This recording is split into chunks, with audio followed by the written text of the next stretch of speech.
Hello and welcome back to Compiler Programming. Today I want to work a bit more on our JIT implementation and in particular on making it incremental. I'm not sure if we will get all the way today, but I want to get started as there is lots to do. Okay, so before we begin, I think it is important to sort of explain how it works right now and what will be the difference with what I'm gonna try to do. Okay, so uh, basically we have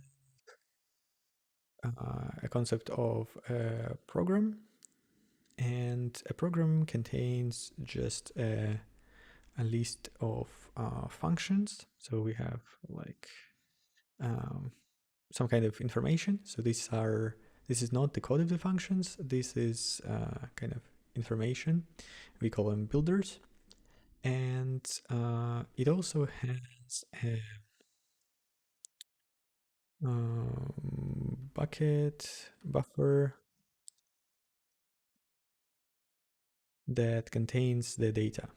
And this is basically these kind of large chunks that are stringed together more or less in a linked list. They're not exactly linked list, but it's the easiest way to think about it.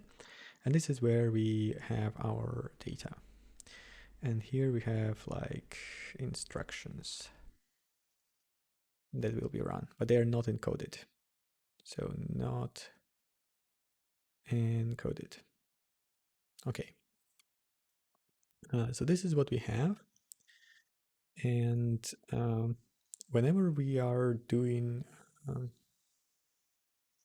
JIT, right, what is happening is we go through all of these entries one by one, and we put them linearly into memory and encode them. So well, first of all, we actually count how many there are. We estimate how much memory we will need maximum. We also take the size of this buffer, so like this max memory, take this size, and what we do is we plus these two,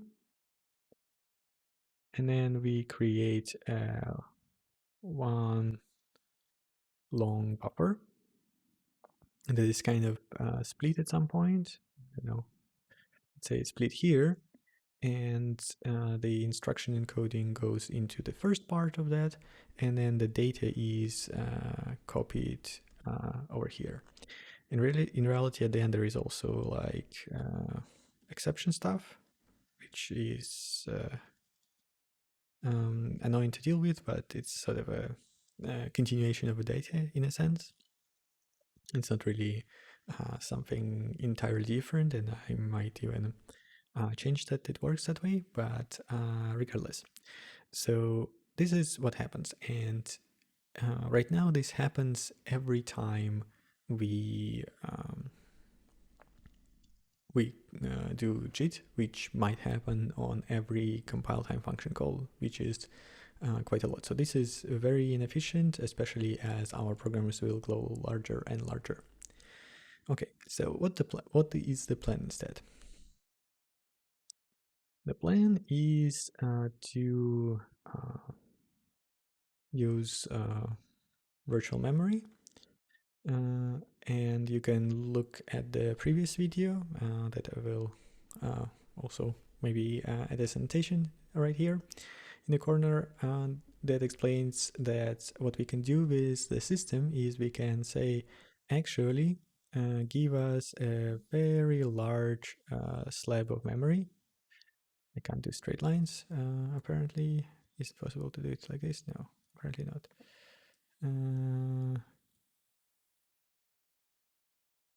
Okay, whatever. It will not be a straight line then. Also, I need to make it bigger. Okay, whatever.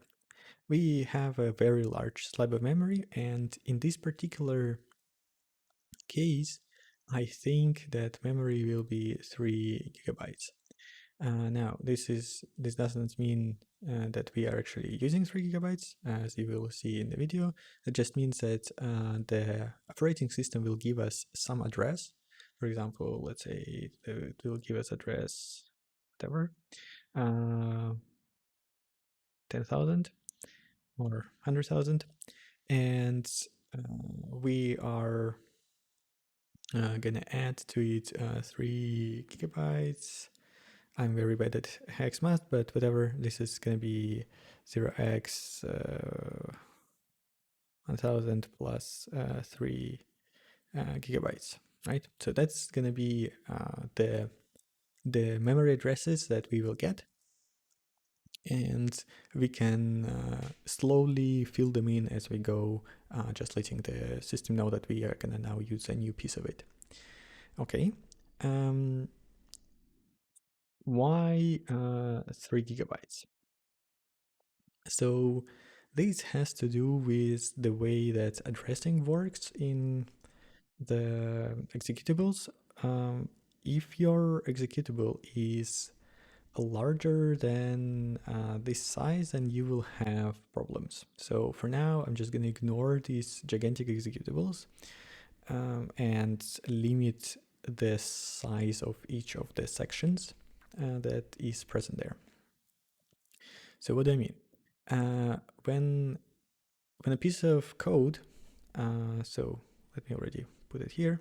So code will go smack in the middle. So it will go from 1 GB range to 2 GB address. And this is where we'll put the code. I might choose to change the sizes, but for now, this is what I'm gonna do. And here we have a bunch of instructions, right, in the code, and instructions need to be able to refer to the data. Because the code does not know at which start address it's going to happen, so it doesn't know where this point is in the real memory once it loads, the addressing is relative to each of the instructions. So if we want to say that we have some kind of global that is x here, right? We have this global variable. What we are doing is we are saying that it is at this distance from us.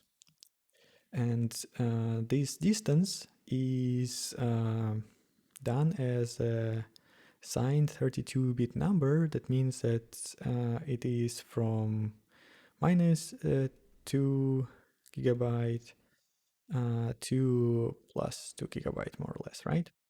This is the range that is available for these instructions, and I need to make sure that this is actually no, this is gonna be fine.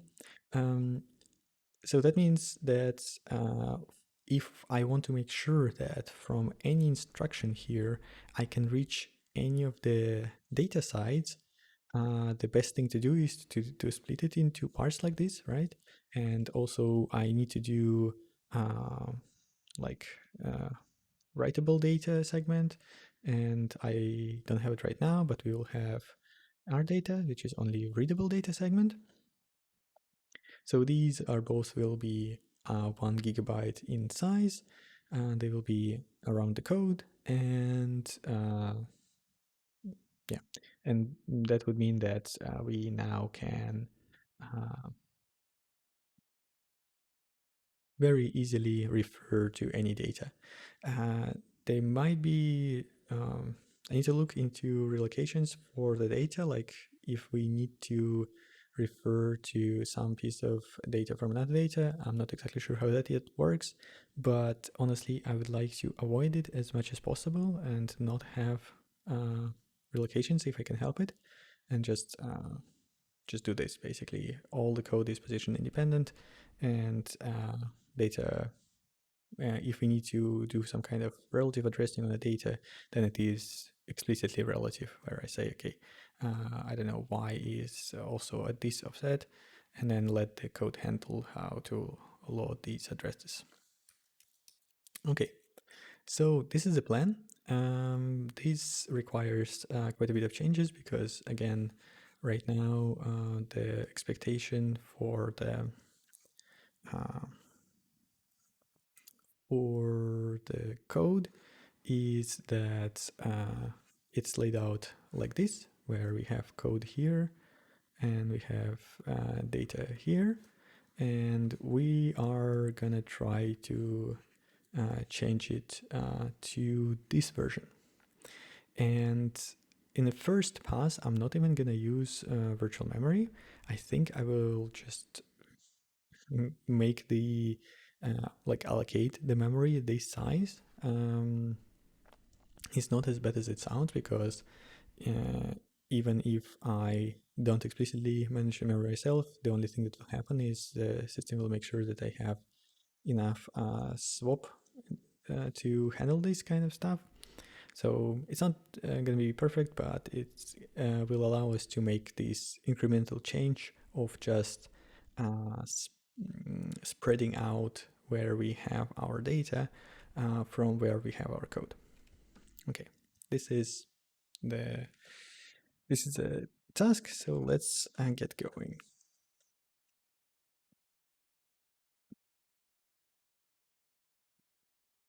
Right.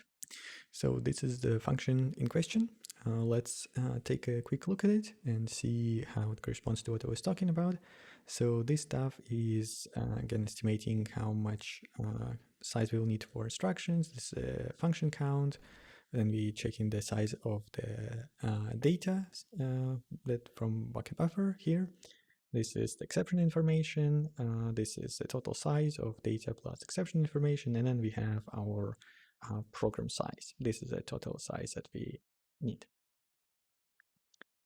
Okay, then we do some incremental stuff in here that is not particularly important for us right now, I think. Then we create the buffer of the right size, and we are copying out the data. So it's actually wrong in here. It's actually the other way around. So it is like this actually. We first have the data, then we have the code, but it doesn't really matter. Okay, we are protecting that part of memory, makes sense. And this is interesting. I think that mm, we're writing those data. There's no weird file or just virtual address stuff. I think we might need to change this thing. So this is where it would be different, although now I'm not exactly sure. I need to check where exactly this value is used, and then I will decide if we need to move it around. It is possible that the only thing I will need to do is change the address that is passed into here, and that would be enough to make that happen, but we will see. Okay, then we are adding unbinding information. Okay, where do we pre-allocate it? Yeah, right, we allocate it here in the result buffer. Okay, makes sense. Unbind info, result buffer, memory. Yeah, in reality, we don't really need to put it here, I guess. We could put it at the end as well, but I will keep it as is. That's okay. Okay, then we are resolving the labels in the program, and we are finally protecting the main code memory. Okay. that sounds all fine. Let's start making some changes. So, static const, what should I call it? Max code size is 1024 times 1024 times 1024. So this is 1 gigabyte. And then we have max data size is the same. And then we can say max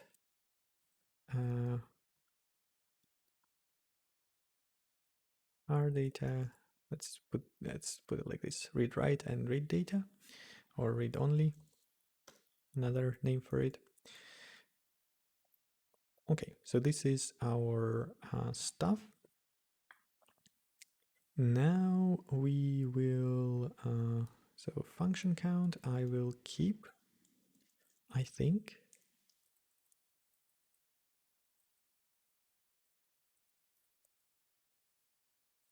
And program size will be just the sum of these ones.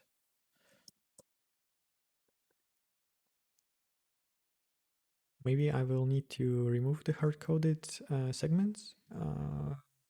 Let's see if I want to do that or if I need to do that when we get to debugging as well, which is another big topic on point at some point in time. But right. So now we're gonna have a bunch of errors.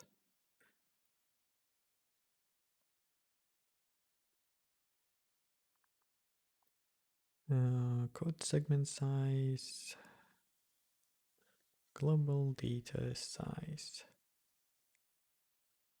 Okay, so we do want to have this information, but it can be now local to here, I think. Right. And code segment size is, we don't need to pre-calculate it now. We can actually figure it out separately. So we will know where the start of the I will even make it easier on myself. Code start RBA is gonna be result dot buffer.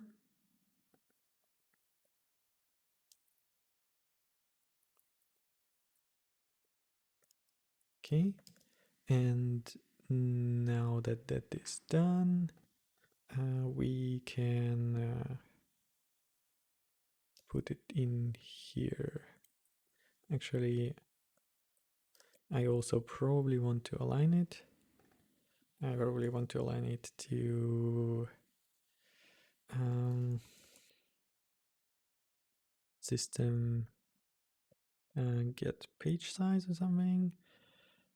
Prelude page size. It's called memory page size. Okay. So probably I want something like that. And we will call it code segment size.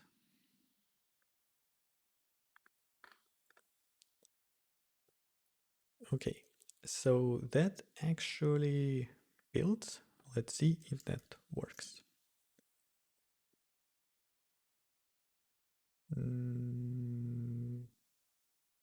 Right, it works. It is very, very slow. Let me kill it.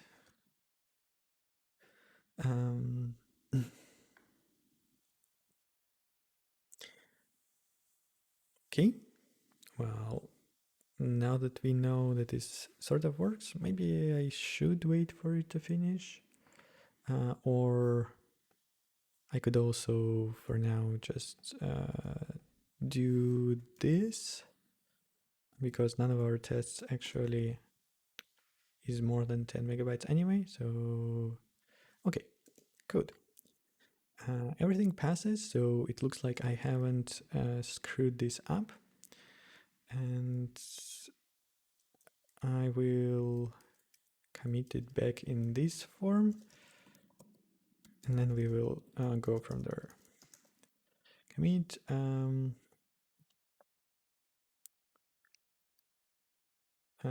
have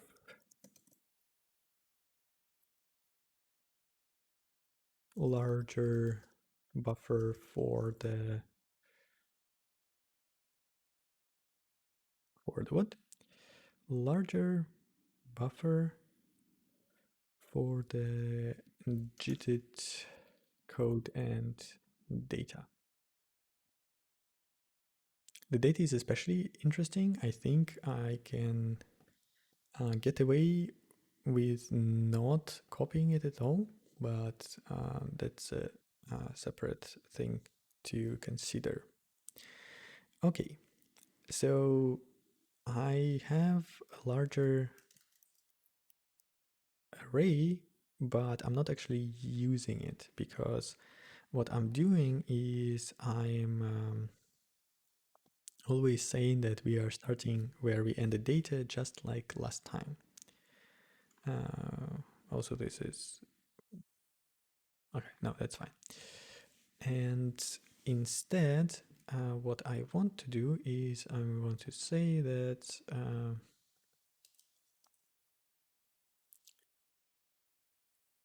well, here we need to assert that global data size is less than this. And also, I want to change here. Let me move things around. Here I will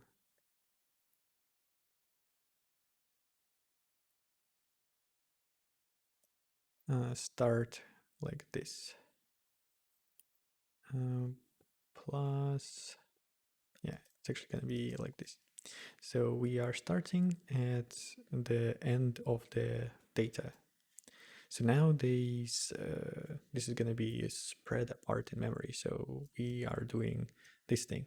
So now we will have some stuff here, and then we are skipping all this space, and we are putting code in the next location.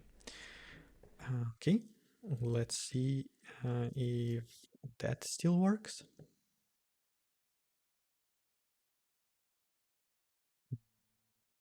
No, it does not work.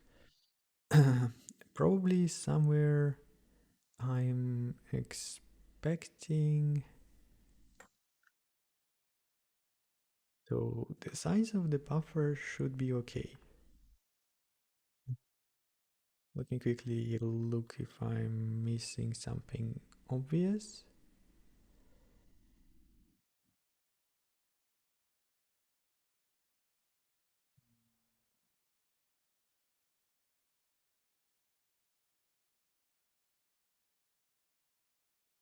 I'm not taking into account this memory so far, which is bad, but that's okay.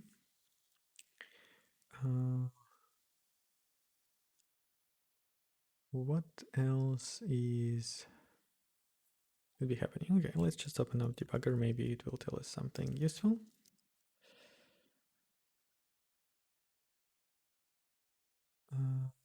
Dev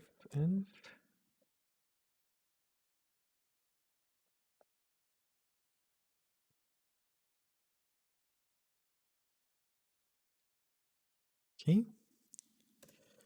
Where are you crashing at? So yeah, we are trying to execute memory that we are not supposed to be executing. And the question is, why does that happen? Well, we need to go and look into this file, which we haven't looked to in a while in debugger, I guess. Let's see what's going on. Okay, which tested? Yeah, that's the right test. First one, we get the program, we do this. Actually, no, I'm not interested in DLL imports. I'm interested in this thing. Okay, so what's the program size? It is 30 megabytes. We have one function. Great. We don't have a JIT buffer. We allocate this stuff. We allocate layouts. We save this.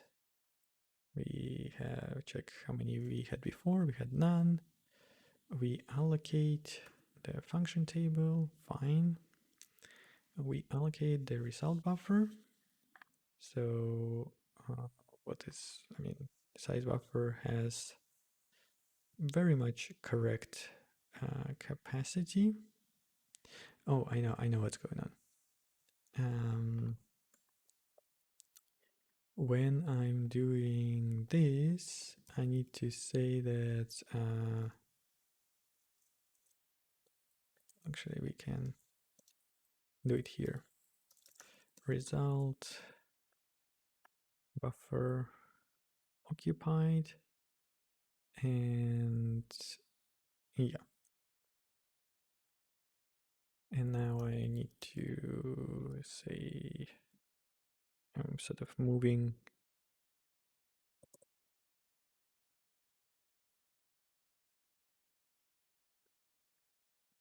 this around.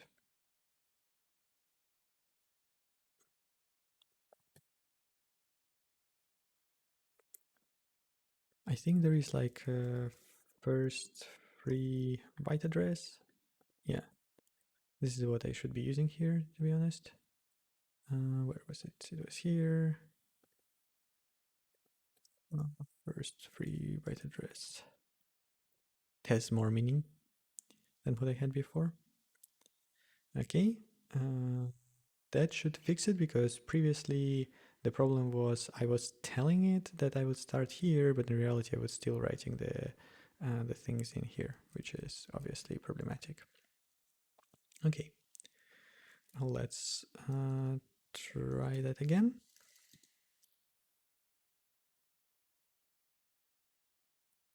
Great, we are in a good situation. I will commit this version. I should be actually using, I think it's episode 147 if I'm not mistaken. That's it. Move code further in the address, virtual address space on JIT. Okay, that is that. And next is for us to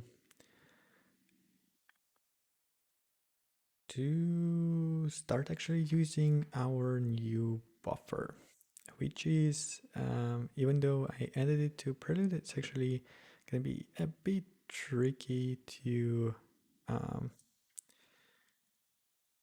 use that, because we will need to change some code around. But it's fine. Actually, I think I need to copy a new version.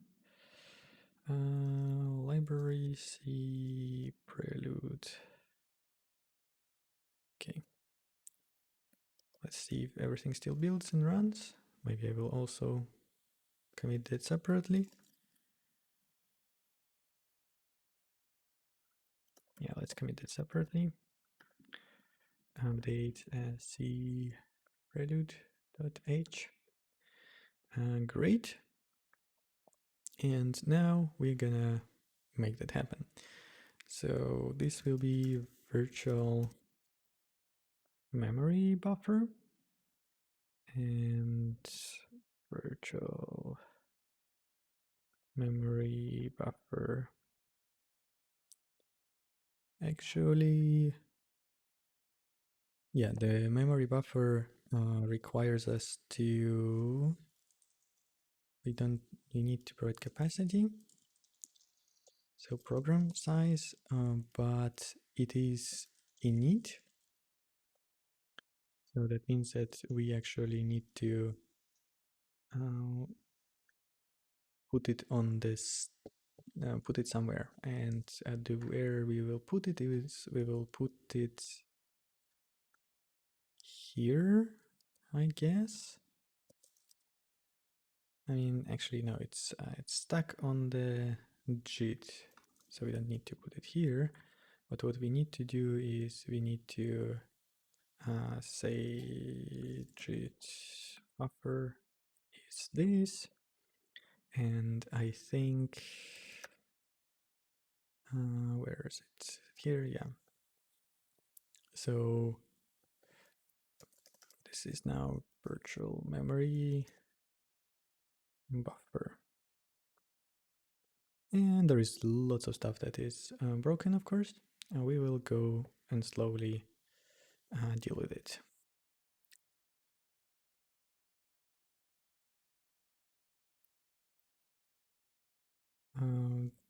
JIT buffer. Actually, this needs to be not a pointer. It will be stored by value in there. And that means that right. So we will no longer be destroying it, I guess.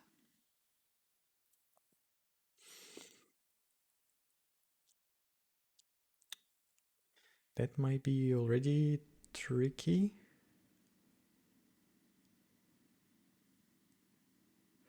Well, let's actually do this right. Virtual memory buffer init.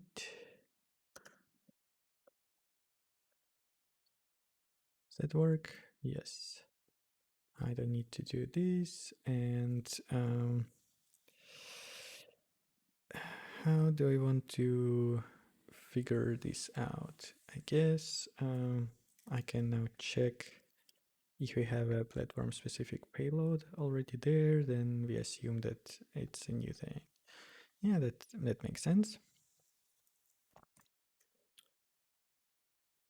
Here we need this, and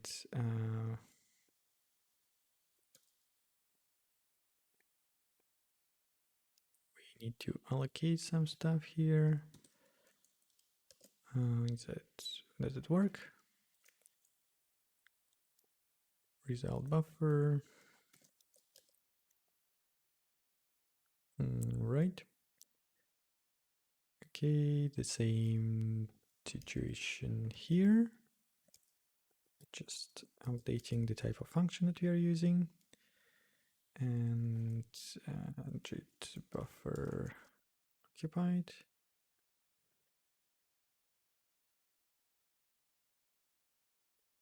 I'm wondering if this is actually gonna work because the virtual memory buffer uses the occupied in interesting ways.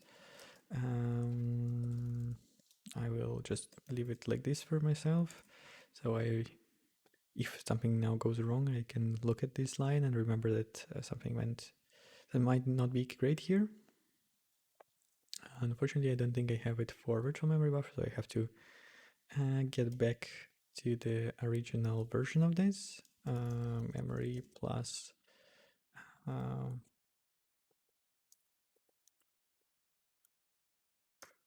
occupied. Right, that's fine. And make trampoline will need to be changed to use a virtual memory buffer. So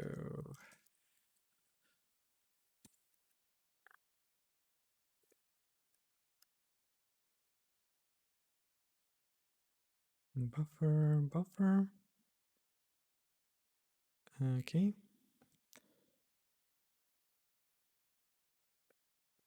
These encoding stuff will need to be changed as well. So everywhere where we use the fixed buffer, now we will need to use this one. Make trampoline.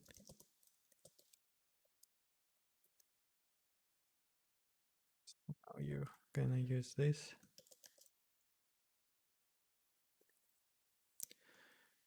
Fine. Who's next? Next is function encode. That is sort of the same situation.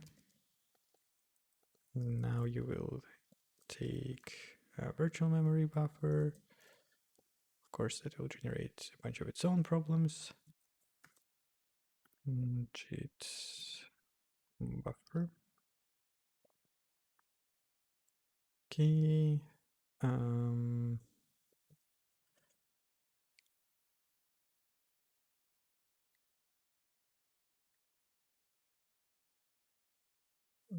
Fine. That is stays the same, I think. This sort of to do remove this calculation. This is not really necessary. Okay, and now we say JIT buffer memory, and I already did that. Good. So let's see what's going on.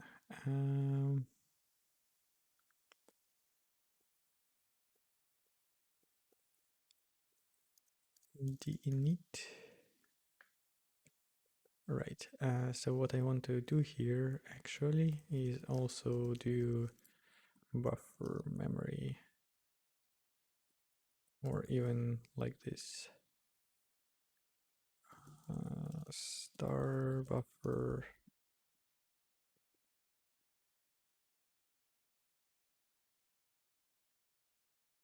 I want to zero it out.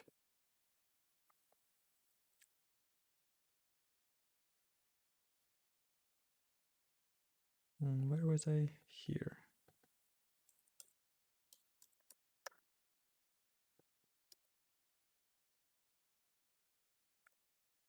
Something like this. Good. Values function assert JIT buffer.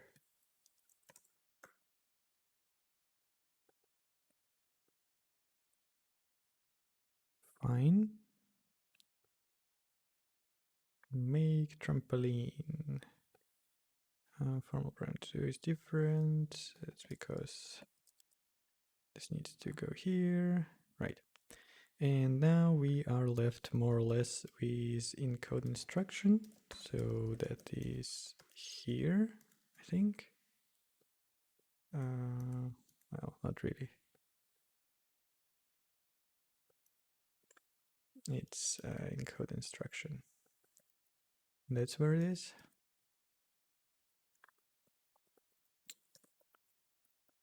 So I don't think we will need to change much here except for replacing fixed buffer with virtual memory buffer.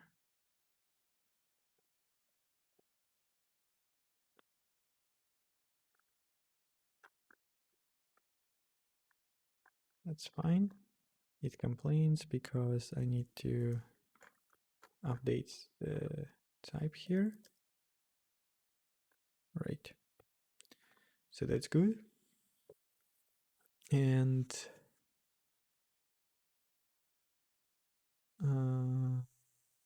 here we just need to do the same, I guess.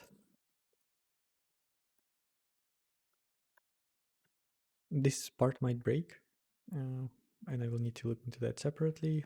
Might not even be on the video because it's sort of executable creation, which is a slightly different situation, and I will need to think about how this is supposed to work. I mean, in general,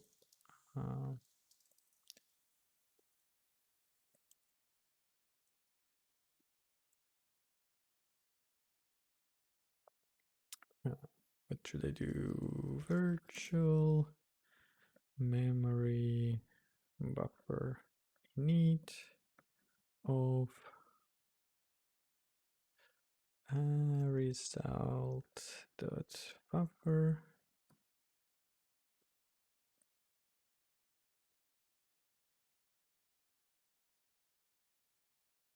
A few arguments for a call, right? You also want to know max code size.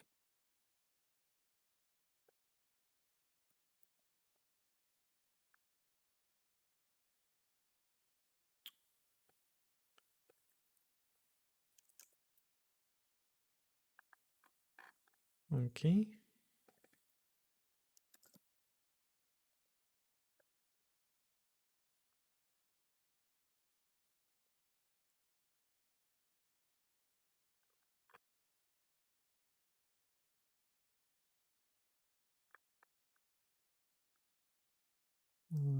Coded text section buffer. So that would be virtual memory buffer init of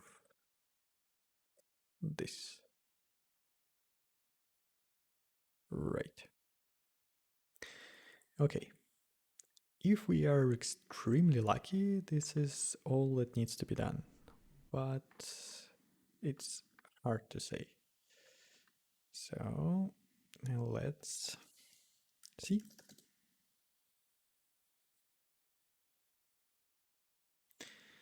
And no, that's not all that needs to be done, unfortunately. Okay, let's see what's going on. Program size. Wait.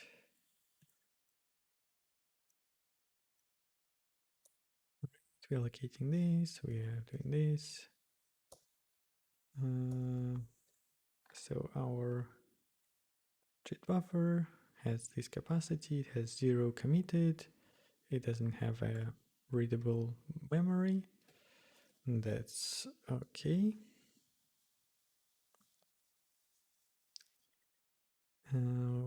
We allocating data. We are so now memory should be. I thought it would be readable by now.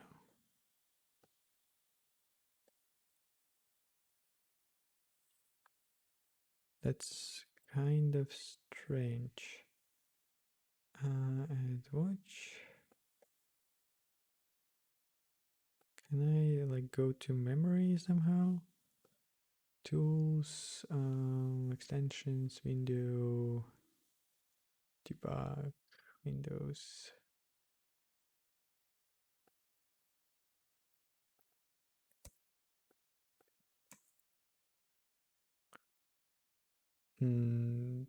That is not great. That is not what I expected. So let's do that again, shall we?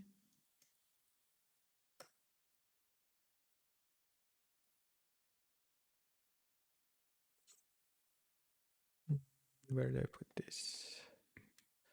Let's put this here.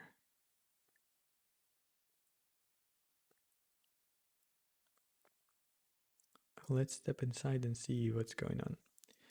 We have buffer occupied, this 0, alignment.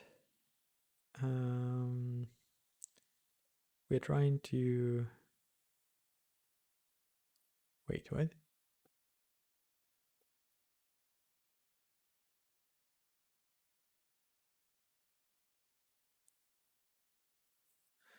We're trying to allocate. We're trying to allocate 0 because we don't have. Right, we don't have data in this program.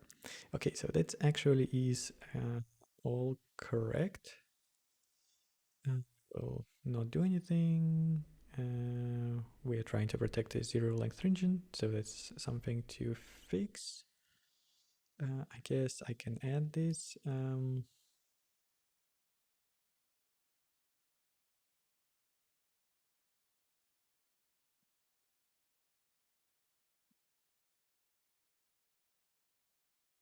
Let's just more sane than what we had before.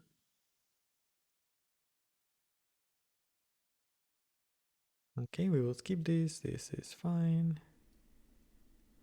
We are allocating and binding information, and this is where we actually should get some valid memory back. Right, and we do. So if I'll look in here, I have a whole bunch of zeros. And this is sort of what I want to see, so this is perfectly fine. Now we are starting here. Can I do something like JIT buffer memory plus JIT buffer occupied? Okay, apparently I can, but only once. This kind of sucks, but okay. This is correct. We are starting there, so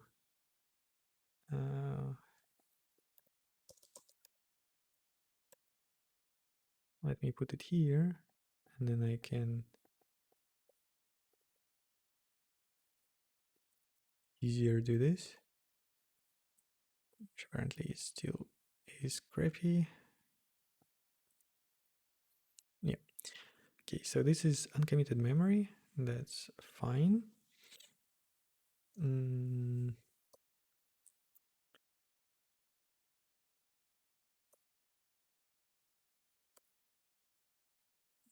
That seems perfectly okay. So we were able to write some trampoline stuff into there. Seems legit. We do this, and then we start encoding the functions. So now we should see some more data in here.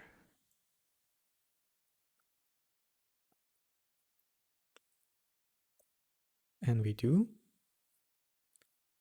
So this all seems perfectly reasonable to me so far. Let's switch to 16, I guess. So it is slightly easier to see. And can I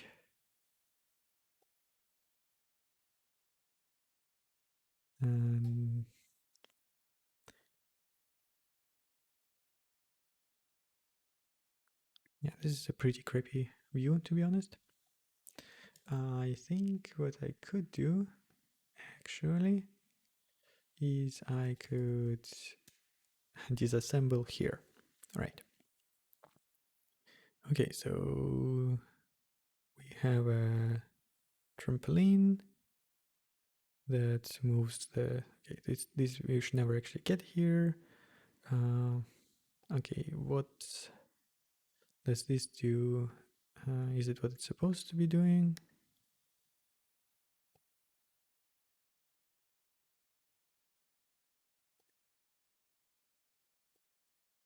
Right. Okay. This is good code. Looks perfectly reasonable to me.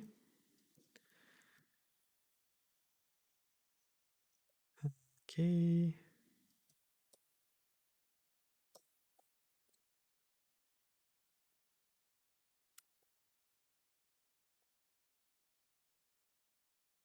Is unwinding info fine? At least it's okay. All right. Waiting a bunch of stuff. All that should make absolutely no difference. Fetching the labels. I don't expect the problems to be here because we are only switching both buffers. We are not switching anything else. Code segment size is that's actually incorrect.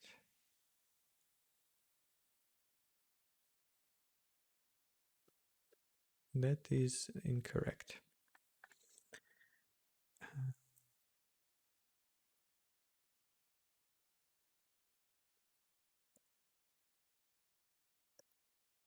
I need to say JIT buffer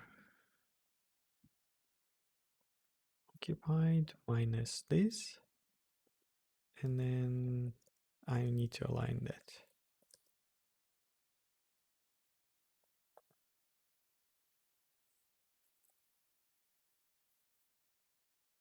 All right.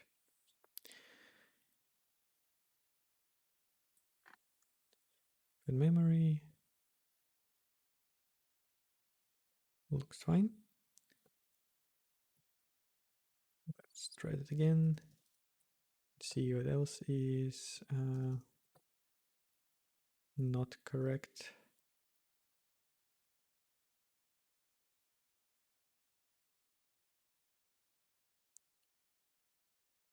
Let's look again at code memory.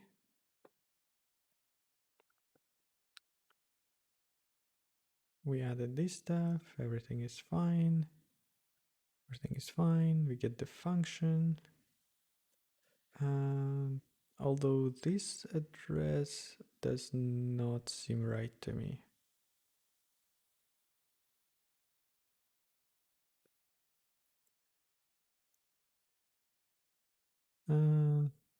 No, actually, that's fine.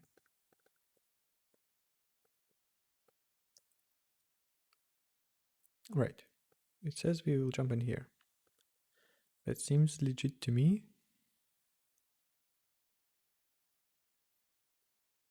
Go into this assembly. And we are gonna jump in there. Gonna sub, we're gonna move, we're gonna add, return. Okay, so everything seems fine. By the way, how's our memory? Well, apparently, we'll look at it later. Okay, so everything seems okay.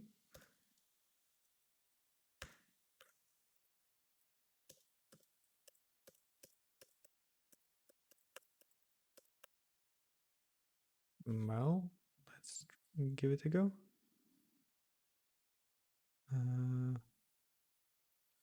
Run, run, forest, run. Okay. We have a problem.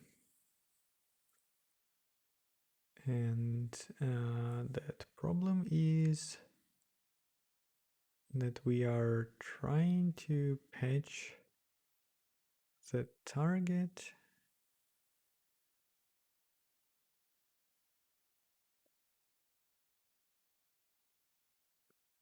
that is not correct. Interesting.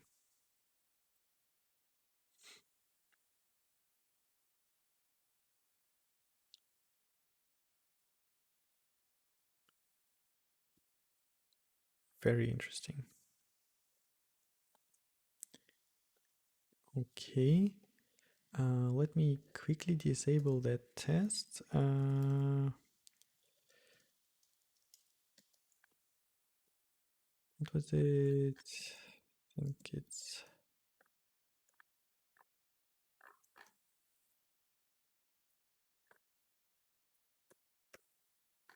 Is it this code or not? No, fixed size array, size integers, executables. Actually, it might be.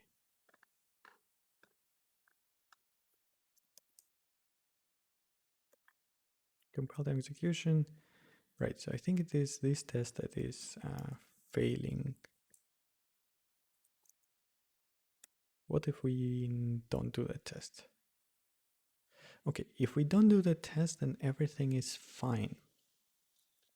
So something is problematic when we are in the incremental case, right? Wait a second. So let me do this. So to verify that if I'm right, this should never actually trigger, and we still should have passing tests. Okay, cool. So that means that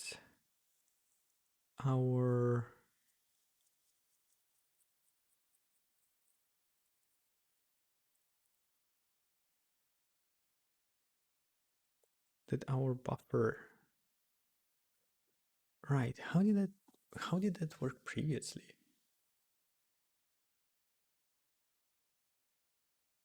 I think it was just broken, to be honest, because what we are doing is we had a label. Um, let's re-enable the test and let me look at the label, because I think at least I have a name for it or something. So we should be able to track a bit of what it is. Target label function. Right. So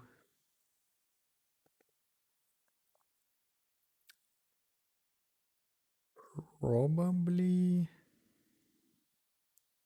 we are,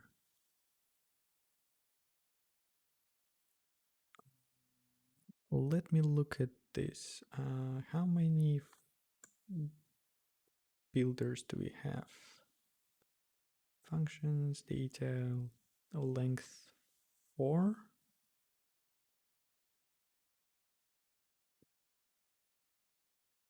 Okay. Right. So this is a function in the terms of how this works. So this turns it into an inline function. This is a function, this is a function, and this is a function. So we are probably in yeah, we are in the outer thing. So result is doing get a, I would guess.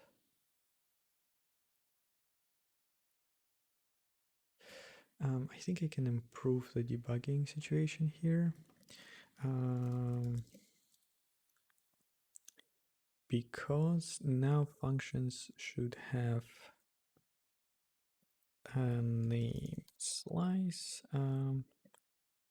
Function name is function uh, name length, then function name. Otherwise, it is going to be slice literal anonymous function.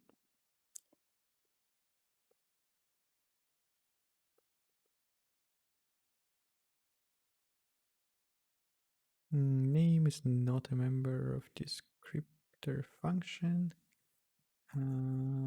Descriptor. We have a descriptor as a separate value. No, it is function value descriptor.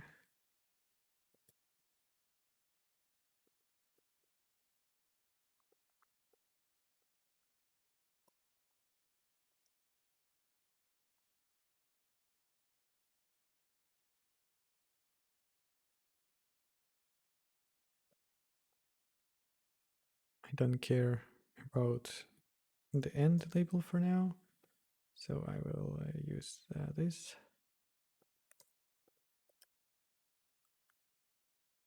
Okay, so that should give us information about which of the functions is causing problems. Target label info, wait, just to make sure.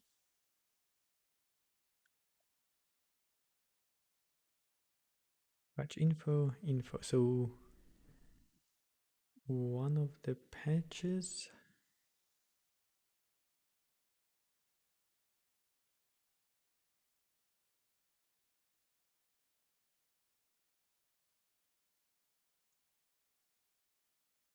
Info array, target label, get p. So this is the patch that tries to patch in the address of get b.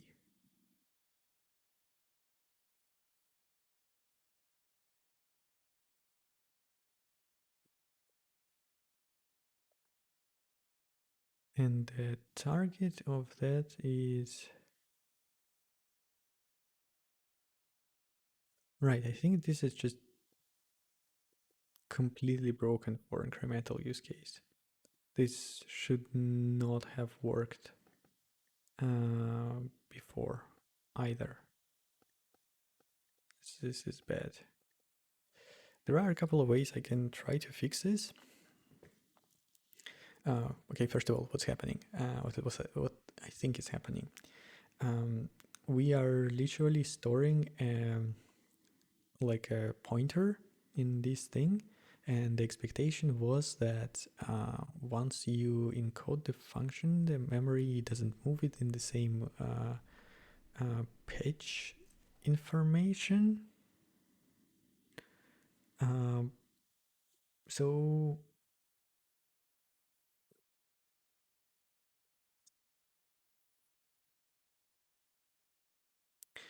this is actually bad in so many ways.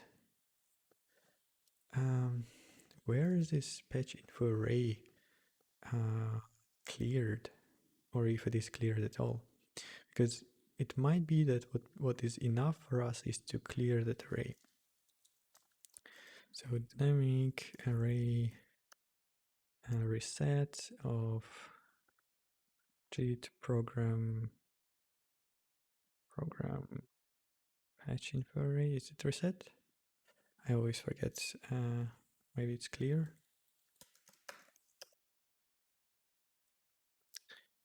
I think that should fix the issue, because we had a patch from the old. So we encoded everything once. When we're encoding, we are doing these patches of addresses from one label to another, or from code to a label. But these addresses are actual pointers, so this is bad, but it's not going to be a problem later on. And yeah, let's just try out if this works.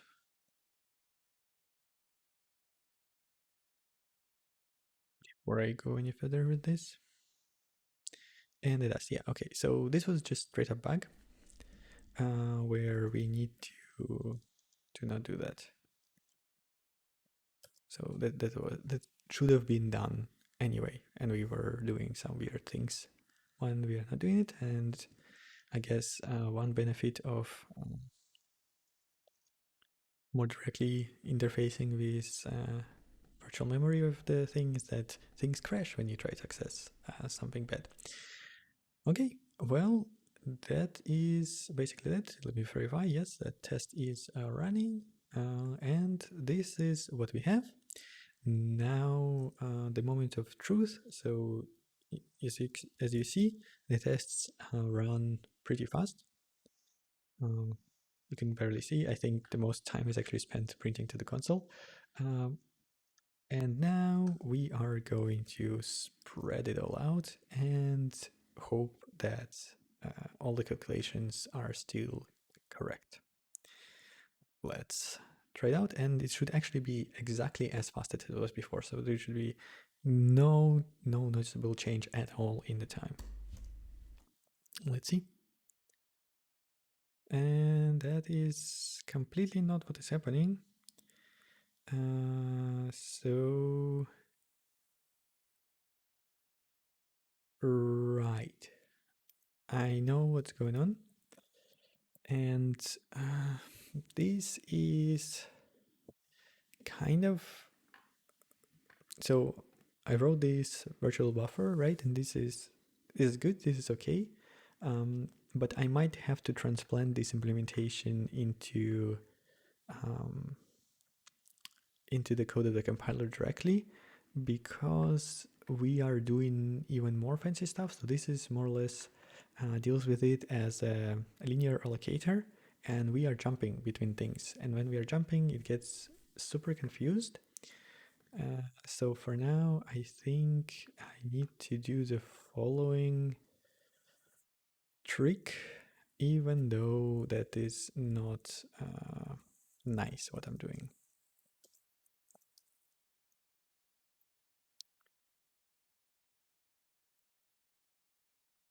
Um,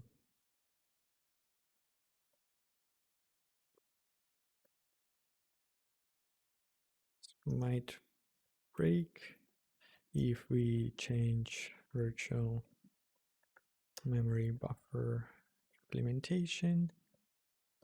So ideally, we should use custom code to handle this. Right. Let's try again. And now we have it. Right. So this is what I wanted to see. We have asked for 3 gigabytes of memory, and our tests are still running as fast as they did before. And that means that we are ready to for the next step. So let me commit that. And probably one last step that I will do right now is I will stop recreating this array, and instead I will just ask the system to, actually no, no, that is it, because uh, we need to clear it anyway, and the next incremental part of all of this is way too long to implement, because what it will involve is, for example, not encoding functions multiple times, not doing this multiple times, figuring out what to do with these function tables that are also recreated every time. So there is definitely lots more to do, but for today, that's good enough. That's progress. We now have space to do the things that we want to do, so we are set up for the next time. Episode 147, use virtual memory buffer for encoded instructions in JIT. Cool. That would be all for today. Thank you very much for watching, and hopefully see you next time.